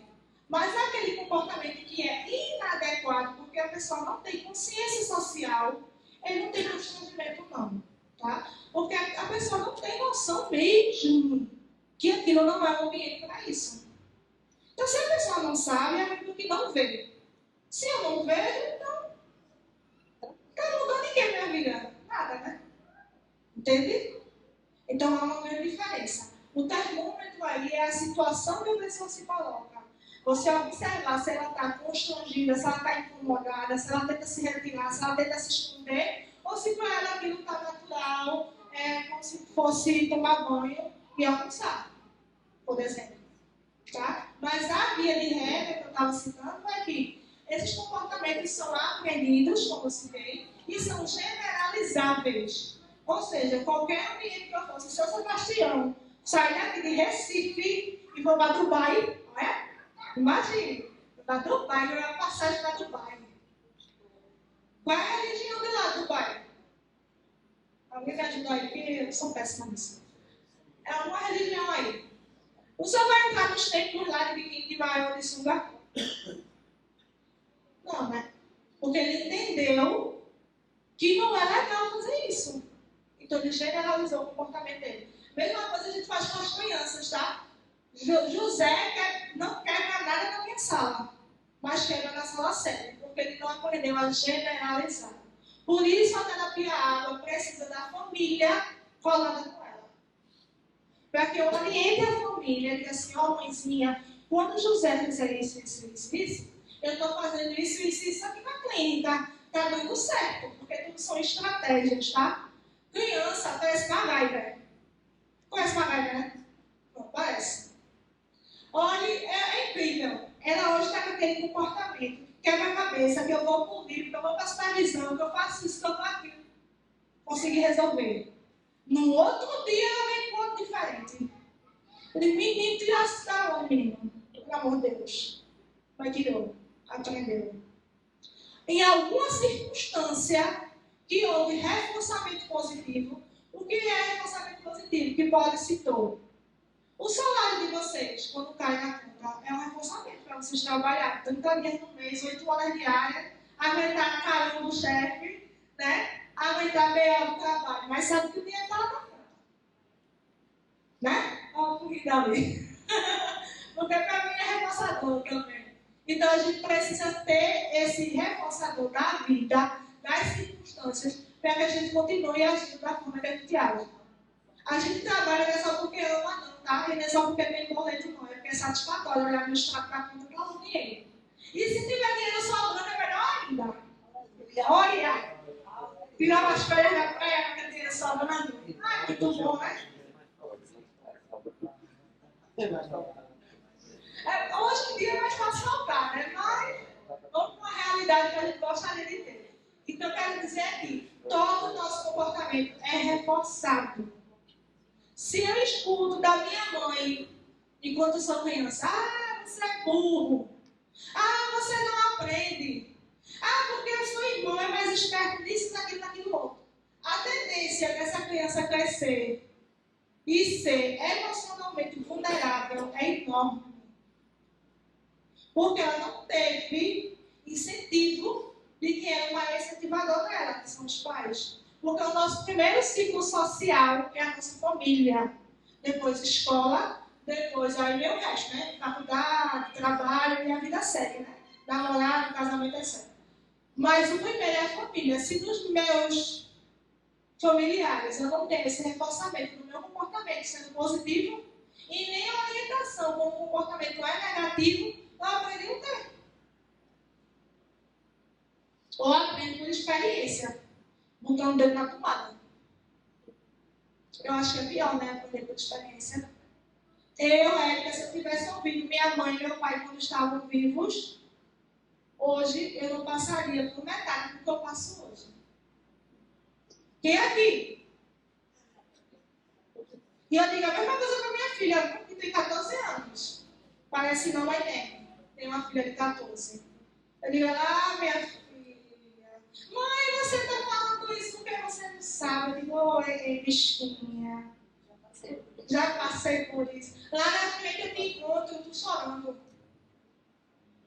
Então, o que eu quero dizer aqui, olhemos para o outro e com o outro com cuidado. Ser presença na vida de alguém não é estar presente fisicamente, não. Eu tenho amigos de graduação, de faculdade, que eu não vejo mais, tá? Tem gente que mora no interior de Moeiro. Olha, bicho Maria, vai 4 anos que eu me formei. Faz 4 anos que eu não vejo essa pessoa. Mas ela faz, liga, tá bem, amiga? Como é que tu tá? Como é que tá teus pacientes? Poxa, isso é tão importante. Isso é cuidado.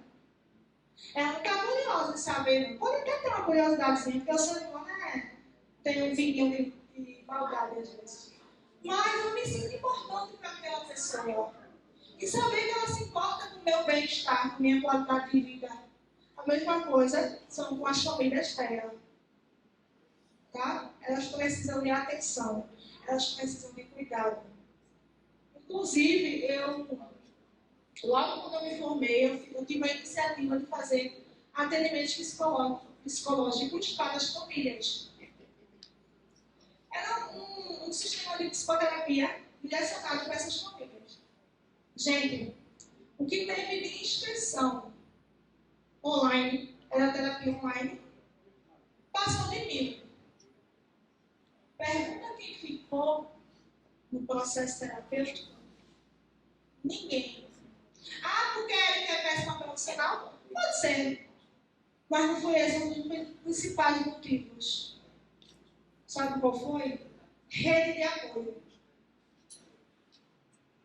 Porque aquela mãe que se inscreveu no site para fazer acompanhamento psicológico comigo tinha um horário livre, que geralmente era à noite, porque a criança passa o dia ocupada, né? Ou era manhã ou era à noite. Quando não estava trabalhando, tinha um horário disponível. Digamos que ela disse assim, 8 horas da noite. Combinado. Mas quando eu ligava a câmera, estava ela com o filho no colo. Aí eu faço, o que é isso? O que foi que aconteceu? Ele desorganizou. Eu tenho que ficar com ele no colo. Mas é antiético, eu, enquanto profissional, atender um sujeito e estar acompanhado de outro. O conceito de psicologia vem e está no meu pescoço. Não posso. Eu enfrento a barreira ética. Aí eu faço, tenta ver outro dia, mãezinha. Vou tentar, Érica, vou tentar. Passou. Vamos tal dia e tal hora. Vai acontecer isso, é caso verídico, tá? Aí, de manhã, quando eu estou me organizando para iniciar a sessão, recebo uma mensagem. Meu filho desorganizou na escola, eu tenho que ir para a escola correndo. Não posso. Então, rede de apoio é fundamental para essas famílias que precisam de cuidado. Não só essas famílias, qualquer família precisa de uma rede de apoio, né? Mas eu estou colocando uma ênfase no autismo porque é o tema de hoje. Mas uma família, de uma forma geral, todo ser humano, de uma forma geral, precisa de uma rede de apoio, porque a gente não está sozinho no mundo, vagando, divaneando aí, ó, sem saber de onde ir e o que vai fazer. Não. Todo mundo tem um porquê, tem um porquê, ele está aqui. Então, que a gente tenha um olhar mais cuidadoso para essa família. Sabe? Se às vezes a mãe só quer um abraço, o pai só quer jogar futebol no celular, gente, no aplicativo. Tem uma criança que tem hiperfoco em celular. Não pode pegar o celular que a criança vai em cima. Aí o pai está lá com o celular dele, tá tentando baixar, sei lá, um jogo de futebol aí. Mas a criança não deixa. Aí eu só tenho um horário da noite. Eu faço o quê? Eu sou casada, tenho minha esposa, que tem outro filho, que tem um filho autista e tem eu pela conta de mim mesmo. Eu vou dormir, porque a criança dormiu, aí eu vou escolher. Eu durmo na roda com minha esposa, baixo o jogo, ou dou comida ao outro filho que está com fome. É muita coisa, né, gente? Para a gente elencar o que é prioridade, eu acho muito difícil. Não sei para você. E evoluindo na nossa temática, esse é um tema bem importante, né? Que, como eu bem falei, os autistas são crianças diagnosticadas hoje, em 2023. Crianças de estimulação precoce, primeira infância, de 3 a 6 anos. São diagnosticadas nessa fase. A gente está saindo de uma pandemia da Covid. O diagnóstico hoje está vindo como investigação, porque já entende que o impacto social da pandemia na vida dessas crianças é gigante. Então, os médicos estão fazendo o quê? Não vou diagnosticar porque eu estou com o impacto da Covid. Então, manda para terapia, se desenvolver, depois dos relatórios, depois das análises, eu digo se ela é ou não. Mas eles estão tendo esse cuidado. Mas digamos que foi diagnosticada, essa criança cresceu, adolescente, ensino médio, terceiro ano do ensino médio. O que é que os jovens querem? Farriar, namorar e trabalhar, porque mamãe não vai dar mais dinheiro, não, cala lá o grandão e não vai umas cachaças por aí, né? A mãe que é esperta vai ser chamando lá para trabalhar, vai dar dinheiro para o menino desse de 18 anos para ir beber. Para trabalhar não. E aí, ele é autista. E agora? Ele não sabe se comportar. Ele pode beber, né? Porque já é desorganizado. Se bebe, aí lascou. Ou faz o contrário. Mas também isso ele não pode. Se ele tiver ser educado, dá saber que bebida faz mal para a pessoa. Para ele vai fazer 5% mais mal do que os outros. Se ele tomar medicação controlada, uma Ritalina, né, para atenção, risperidona, que é uma medicação psiquiátrica, né, risperidona, ele não pode nem sentir o cheiro. Não pode.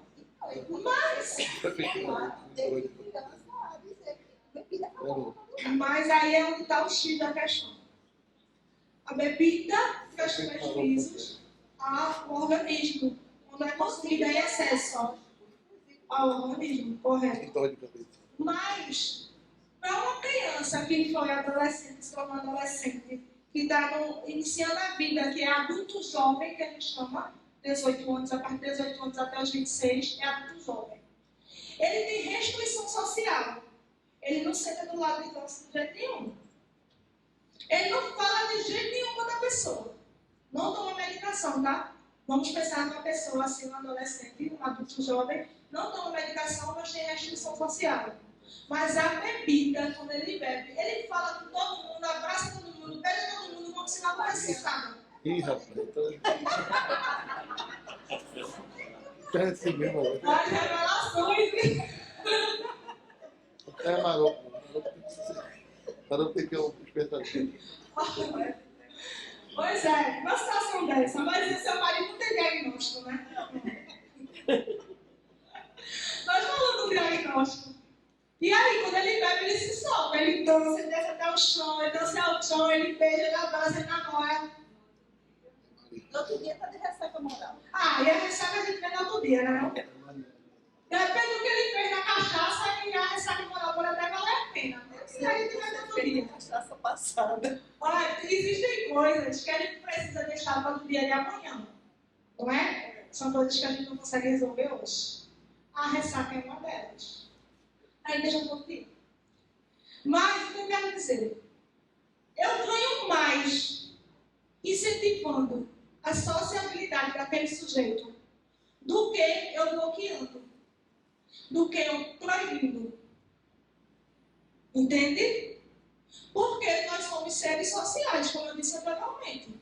Nossa primeira sociedade é a família, e assim a gente vai evoluir na vida até a gente estar aqui. E aí? Se ele, quando bebe, ele se solta. Ele não está aprendendo, não? Não, ele não está aprendendo. Aprendeu com experiência. Né? Aí vai ter massa. Ele fez um rolê com os amigos, foi pra balada, curtiu a night, tomou todas. No outro dia a gente tiver ressaca. Né? Toma um remédio pro fígado, no outro dia se resolve. Mas foi massa aquela noite. Aquele sábado à noite foi extraordinário. Fez amigos que, meu Deus, BFF Forever. Né? Eu vou chegar lá. Aí eu estou dizendo isso. Ele teve uma experiência maravilhosa nesse rolê à noite. Com amigos, porque a bebida, ele desliga alguns mecanismos emocionais e psicológicos, inclusive de neurotransmissores cerebrais, que estão funcionando agora na nossa cabecinha. O álcool desliga. E aí, o autismo tem uma barreira social? Não tem essa restrição social? É uma pessoa que não consegue falar com ninguém, mas na bebida ele fala. Ele não vai ganhar com a experiência social. Se a experiência para ele foi marcante, a ponto de ele armazenar, arquivar aquele conteúdo, aquela experiência como aprendizado, amanhã, quando a ressaca passar, eu já vou olhar para nós e vou dizer: olha, amiga, para quem não falava, para quem não olhava, E ainda mais outro ponto, né? Porque você não pode dizer que você não pode beber. Você pode beber em excesso. e excesso. Moderado. Eu mesmo não tenho problema. Mas eu bebo, eu só bebo uma taça de juice, eu não bebo Tudo na vida é equilíbrio, né? A gente precisa de um equilíbrio. Da mesma forma que a gente come doce, a gente precisa fazer dieta para não engordar. Mas eu quero dizer o quê? Na relação com o autismo, a gente precisa muito mais atenção ao aprendizado que a gente está transmitindo. O que a gente quer que aquele sujeito aprenda com a experiência. Porque muito, pode ter terapia, pode ter o que for. É aprendido experiencialmente, é na experiência, é na prática. Porque a prática, às vezes, é reforçadora. Quem nunca teve uma experiência que foi tão boa, que queria repetir de novo?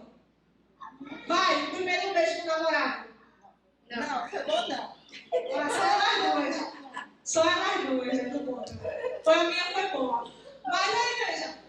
Eu tive beijos muito melhores. Então, eu pego esses beijos melhores e digo como modelo, como régua. Então, eu quero dizer que autismo é aprendizado. E quando a gente se refere a adolescente, a gente não tem como excluir do meio social. Por mais que ele tenha esse padrão restrito de comportamento social com o outro, de contato com o outro, de contato visual, de falar, de se comunicar, ele precisa de incentivo e de aprendizado.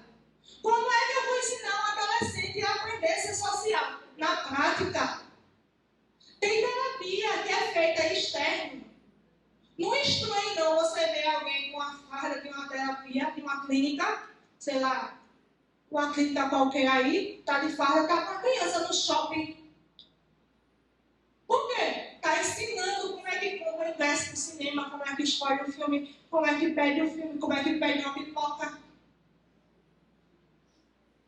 Adolescente é social. E um desses núcleos sociais são o trabalho. A gente vai excluir ele? Não. Porque na lei entende-se autismo como portadores de necessidades de deficiência. Entra naquela categoria PCD. Tá? Então, eles têm habilidades altíssimas, suponhamos para matemática. Sabe fazer uma conta de matemática antes mesmo que você pegue a calculadora e já dê a resposta. Mas socialmente é um fracasso. Aí você não vai ensinar, você tem que ensinar. Aí por que o álcool? Porque o álcool, na adolescência, vocês vão julgar se é benéfico ou maléfico. Mas a adolescência, hoje, é a faixa etária que mais consome álcool no Brasil. Pesquisa científica, Google acadêmico. Quem tiver dúvida pode botar lá que o Google melhor ressalva. Então, a gente não tem como fugir de uma realidade.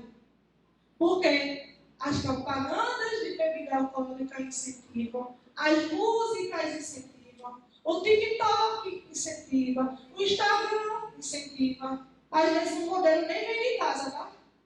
São pais evangélicos da Assembleia que não vê bebida a quilômetros de distância. Mas na escola que José está, para ele entrar naquele grupinho de amigos que ele simpatizou, tem que ter bebida. Aí você não vai lidar com essa realidade de frente? Precisa. E precisa ponderar. O que é que eu estou ganhando com isso, enquanto família, e o que é que eu estou perdendo com isso, enquanto família. Eu não posso redirecionar essa experiência de José como um aprendizado. Se, ó, José, tua balada foi massa, teu rolê foi massa, tu bebeu todas, agora vê só, tem duas consequências. Assim, vamos de cara, duas consequências. A ressaca, a vergonha, que faz parte da ressaca, né? E o segundo, o risco do vício. Você conversar com ele. Porque existe uma ideia muito generalizada, é que autista não entende nada. Desculpa, a gente entende tudo, tá? Entende tudo. Ó, vou dizer uma experiência da minha, em clínica. Eu queria ter um pouco para falar.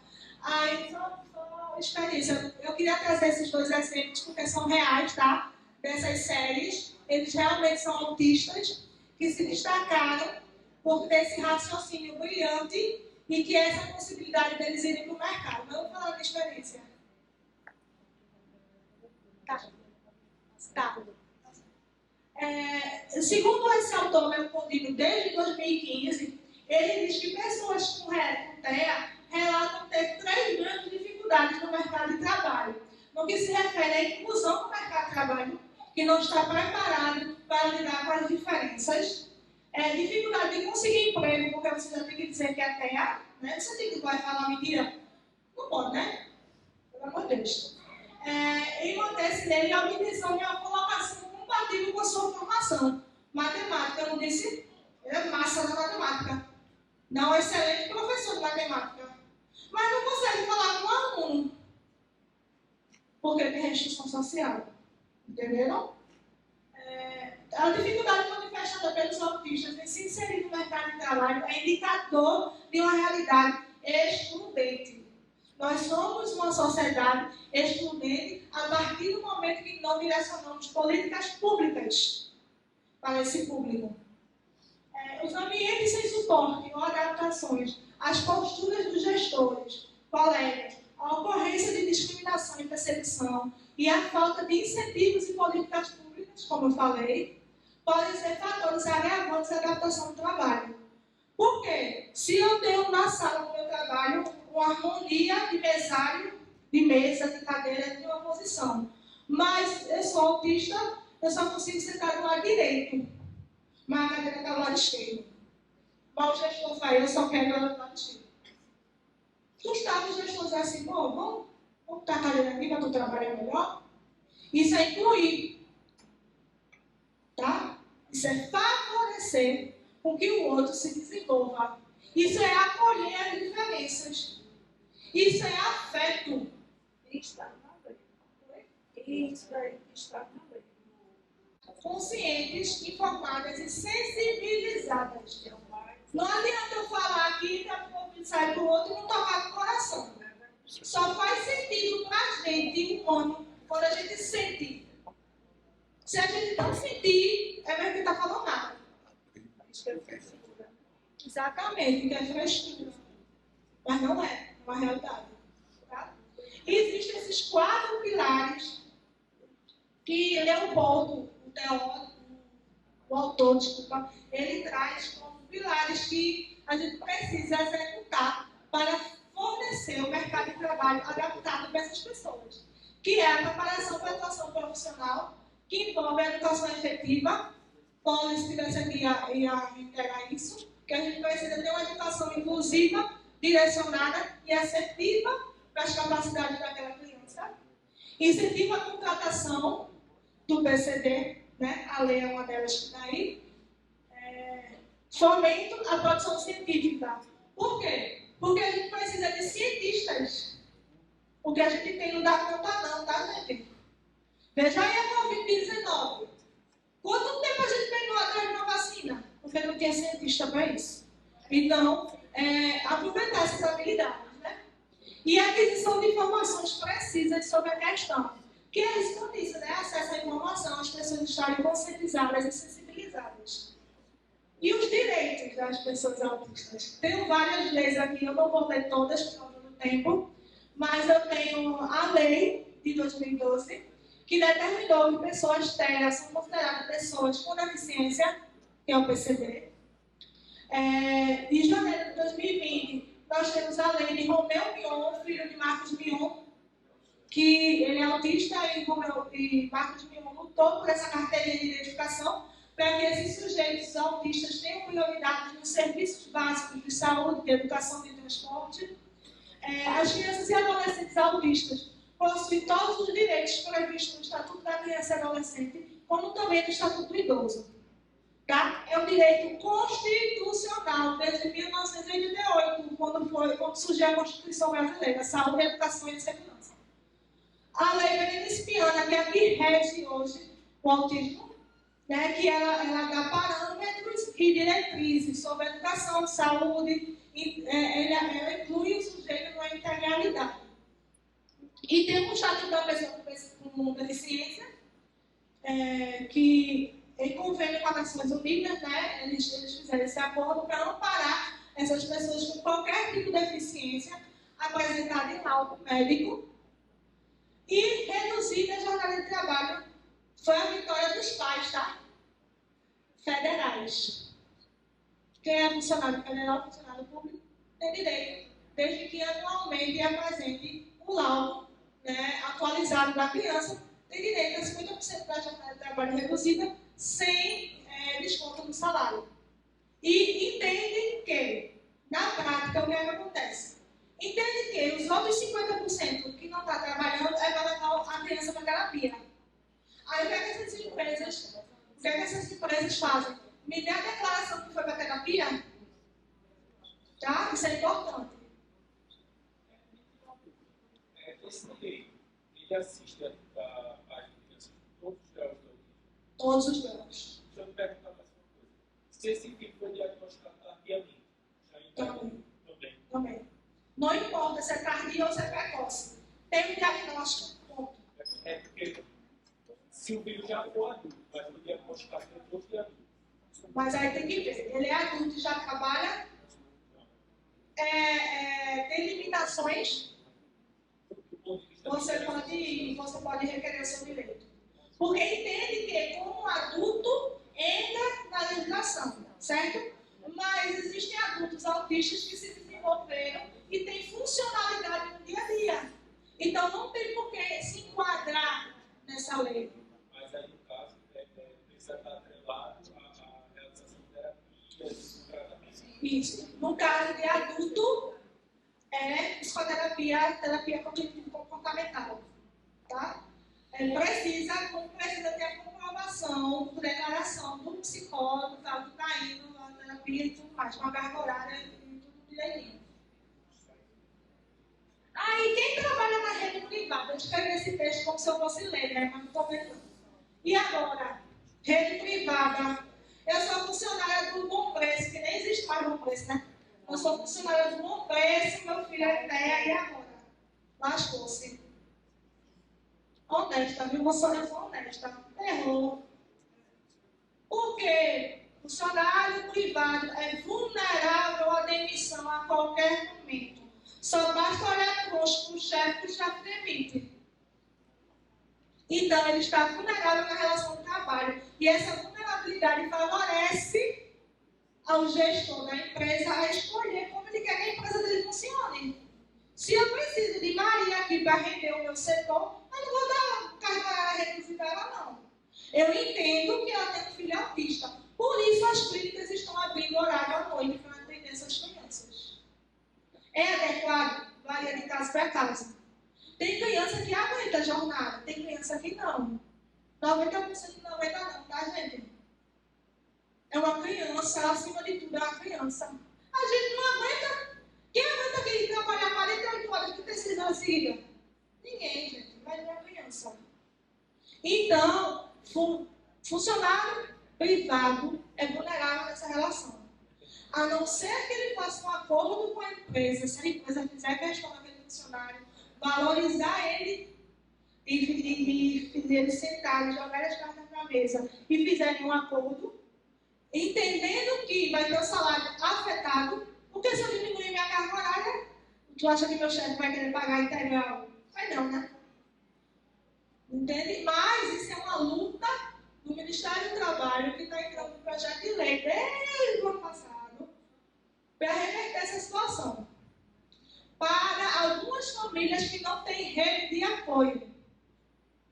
E também existe uma lei que é o BCP, não sei se vocês conhecem, Benefício de Prestação Continuada, que são justamente para essas famílias que não têm rede de apoio, que não conseguem trabalhar por causa da carga horária da criança, eles recebem pelo menos um salário mínimo, tá? Via INSS. Mas isso não justifica, tá? Relação de trabalho é uma coisa, e relação assistencial de sobrevivência é outra. Por quê? Na Constituição Federal de 1988, entende que todo ser humano precisa ter saúde, educação, acesso à informação e o trabalho. Meu trabalho está prejudicado, porque eu tenho um filho nessa condição. Mas eu sou funcionária de empresa privada. O que é que eu faço? Negocia com o teu chefe. Se não conseguir negociação, um acordo coletivo é o mais fácil, né? Porque aí a gente consegue conscientizar um grande volume de pessoas para aquela causa, entender a demanda que aquela família autista tem e aquela criança autista tem. Então é mais fácil, uma convenção coletiva, a gente fazer isso. Né? A gente já adianta para vocês que a empresa ela disse que vai estudar esse caso, então vamos aguardar. A próxima mesa será agora no início de maio e a gente espera que venha com alguma proposta positiva para a gente. Mas a flexibilidade a gente já viu que não atende, porque uma vez que eu saio mais cedo eu vou ter que compensar esse horário depois. Mas e como é que fica a questão do meu filho em casa? Aí fica bem complicado. Então, o que atenderia mesmo seria a redução de jornada. E, no meu caso, eu tive que pedir administrativamente a empresa e não foi concedido. Então, eu tive que pedir via judicial e foi concedido, sim, a redução de jornada. Mas, para que outras pessoas não venham a passar por isso, que é desgastante, a gente está pedindo, o sindicato está pedindo, lutando por essa redução. Então, vamos aguardar. Gente, autismo não tem cara. Diferente de uma pessoa que não tem um membro, que não tem uma perna, que não tem uma mão.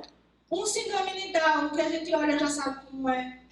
E aí, autismo? Não tem cara não, né, gente? Autismo pode ser qualquer um de nós aqui, pode receber um diagnóstico tardio. Né? Então, imagina o sofrimento de Gláucia, com todo o luto de perder o filho idealizado, enfrentar uma briga judicial para ter o direito de jornada reduzida para levar o filho dela para terapia, para ela desenvolver o filho dela. Eu não acho agradável não, tá? Eu venho nessa narrativa como terapeuta infantil e como mãe de TDAH. Então, eu fui forçada pela vida por ter um diagnóstico da minha filha de TDAH e assim, reduz sua carga horária de trabalho, senão tu não vai desenvolver ela. E aí? Se vire nos 30, Érica. Então, nós somos seres sociais que precisamos um do outro. E no autismo não é mais diferente, nem menos diferente do que isso. Ele está vindo comprovar isso, que a união faz a força. Diante desse diagnóstico, diante dessas famílias que precisam tanto. Então, que a gente acolha, que a gente entenda que essas famílias são sofridas, que elas não estão ali mendigando atenção, elas precisam de atenção e cuidado, tá? E o meu contato, tá? Para quem quiser falar comigo, fiquem à vontade. Sou acessível e muito obrigada. Alguma dúvida? Companheiros, veja só, essa palestra de hoje, essas duas palestrantes, além de estar discutindo a questão do autismo, todas duas são mães de filhos autistas e estar aqui tem contribuição do ponto de vista de vivenciar isso, certo? Queria deixar aqui, gente, da importância que tem o nosso ACT esse ano. O nosso acordo coletivo tem essa questão do autismo, tem a questão da transferência, da estabilidade, de um piso salarial que está combinado, com aumento baseado nas perdas salariais. Então, a direção do sindicato, quando chama para uma assembleia, é importantíssimo. A gente está aí no viés de querer tirar, estamos pretendendo tirar a CBTU do PNT, os estudos deu continuidade, temos a ACT importantíssimo para a gente. É importante que esse ACT seja aprovado praticamente na íntegra, porque ele representa tudo que a gente perdeu no passado, a gente está tentando recuperar e garantir algumas coisas para o nosso futuro, diante dessa palestra que está acontecendo, diante das situações que vem ocorrendo com a questão da questão da mulher, dos pretos, dos povos indígenas, com todo mundo, e nós somos seres humanos e precisamos dialogar um com o outro da melhor forma possível. E o nosso acordo, ele traz isso para dentro da nossa categoria para ter um novo olhar. E esse novo olhar vai permitir que a própria direção da empresa tenha esse novo olhar, certo? Um grande abraço a cada um, que agora está cada um, que agora tem um bom trabalho e que a gente vai continuar nessa luta, que outros momentos virão nessa mesma linha, ok?